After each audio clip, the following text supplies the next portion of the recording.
నారాయణ ప్రియమనంగమదాపహారం వారాణసీపురపతిం భజ విశ్వనాథం.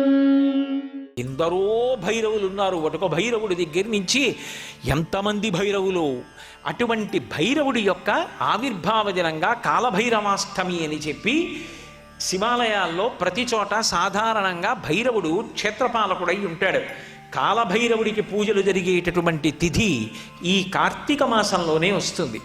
అన్నిటినీ మించి మనిషిని ఎన్ని రకాలుగానో అనుగ్రహించేటటువంటి విశేషాలన్నీ ఈ కార్తీక మాసంలోనే జరుగుతాయి. ఎందుకనంటే కార్తీక పౌర్ణమి నాడు జ్వాలాతోరణం చేస్తారు శివాలయాల ముందు. జ్వాలాతోరణము అంటే ఇలా ఓ కర్ర ఇలా ఓ కర్ర కట్టి పైన ఒక కర్ర కడతారు. దానికి ఆవిరి గడ్డి తీసుకొచ్చి కడతారు. దాని మీద నెయ్యి పోసి వెలిగిస్తారు.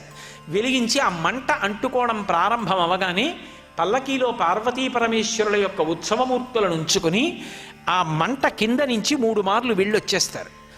ఎందుకు అలా వెడతారు జ్వాలాతోరణం కింద నుంచి అంటే, జీవి అనేకమైనటువంటి పాపములను చేసి శరీరం విడిచిపెట్టిన తరువాత పరిగెత్తి పరిగెత్తి పరిగెత్తి పరిగెత్తి పరిగెత్తి దాహంతో చిట్ట చివర ఆ యమసదనానికి వెళ్ళినప్పుడు మంటలతో ఉన్నటువంటి తోరణం కింద నుంచి లోపలికి వెడతాడు అని శాస్త్రవాక్కు.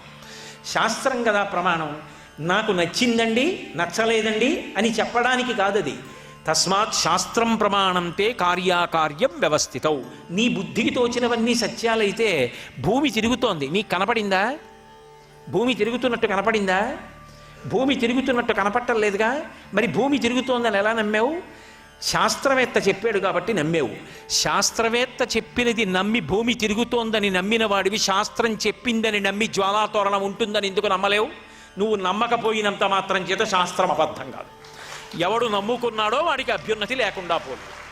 కాబట్టి పాపము చేసి శరీరాన్ని విడిచిపెడితే ఆ జ్వాలలతో కూడుకున్నటువంటి తోరణములోంచి యమసదనంలోకి పెడతాడు.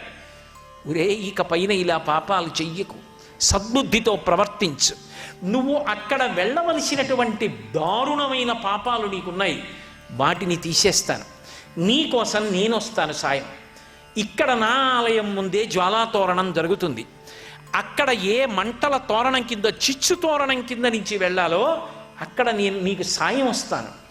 దా, నేను ముందు పెడతాను, నువ్వు నా వెంటరా. ఇక్కడే జ్వాలాతోరణం కింద నుంచి వెళ్ళొచ్చావు కనుక ఇక అక్కడ వెళ్ళవలసిన అవసరం తీసేశాను కదా అని మళ్ళీ వచ్చే ఏడాది కూడా వద్దామని పాపాలు మొదలుపెట్టకు. బుద్ధి మార్చుకొని నేను ఇంత నీకు అనుగ్రహించాను కాబట్టి నా అనుగ్రహాన్ని గుర్తు పెట్టుకొని ప్రేమతో నేను చెప్పినట్టు బ్రతుకు. ఇక పైన ఆ మార్పు తెచ్చుకొని జ్వాలాతోరణం కింద పరమశివుడితో కలిసి వెళ్ళొచ్చిన వాడు ఎవరుంటాడో వాడు యమసదనంలో చిచ్చు తోరణం కింద నుంచి వెళ్ళవలసిన అవసరం ఉండదు. అంటే ఈ కార్తీక మాసం మనిషి యొక్క అభ్యున్నతి కొరకు అన్ని అద్భుతమైనటువంటి విశేషాల్ని మనకి అనుగ్రహిస్తూ ఉంటుంది. అందులో మీరు జాగ్రత్తగా గమనించండి. ఒక్క కార్తీక మాసం దగ్గరికి వచ్చేటప్పటికే మిగిలిన మాసముల కన్నా భిన్నంగా కుటుంబ వ్యవస్థని నిలబెట్టుకోవడం దగ్గర నుంచి, అగ్ని ఆరాధనం దగ్గర నుంచి, ఆ గోశాలకు వెళ్ళి గోవుల్ని పూజ చేయడం దగ్గర నుంచి, దీపాలు పెట్టడం దగ్గర నుంచి, సమస్తమైనటువంటి ప్రాణులకు అనుగ్రహాన్ని కల్పించడం వరకు అన్నీ కూడా ఏ మాసంలో జరుగుతాయంటే ఒక్క కార్తీక మాసం దగ్గరికి వచ్చేటప్పటికే జరుగుతాయి.